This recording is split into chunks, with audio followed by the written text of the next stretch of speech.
Well, this is going to be an interesting Thanksgiving, huh? I imagine there are going to be animated discussions at dining room tables all across the country. I'll be meeting with my family later on this week. I've already purchased a crash helmet.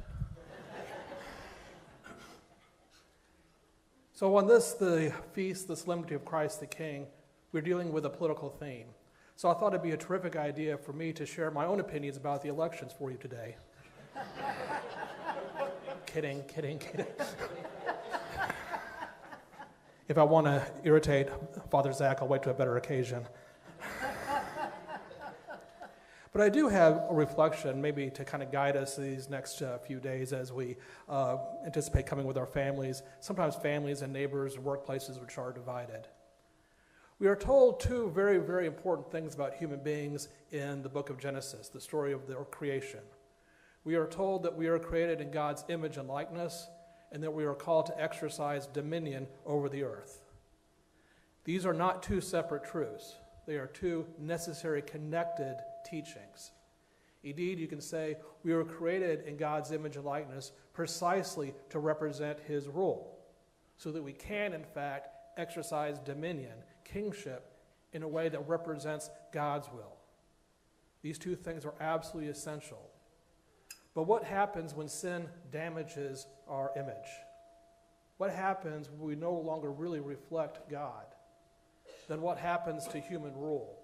What happens to human authority? It inevitably becomes distorted.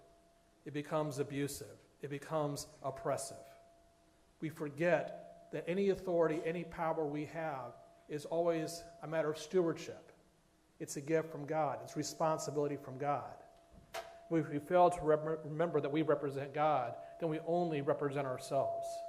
Then any authority is simply an exercise of our own will to power. And it's always going to be power over and against another. We need to have, in this day and age, a conversion of power, a rethinking of authority, if there is to be hope for us. So why is Christ the perfect King? Why is he and he alone the King of the universe? It is because he is the perfect image of the Father. He reflects him absolutely. He has no will but to do the will of the Father. And he's standing before Pilate today. So two visions of authority. Mere human authority.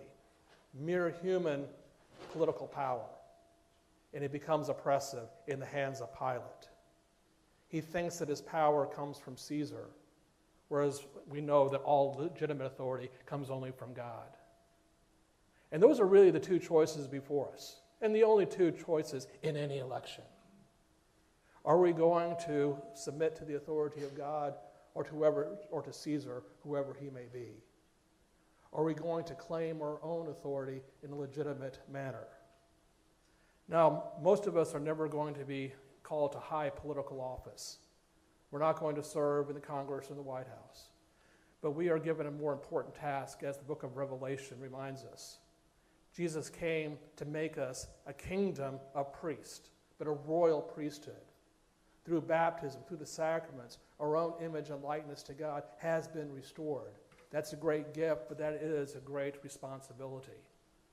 How are we, as kings and queens, in the name of Jesus, to represent the rule of God?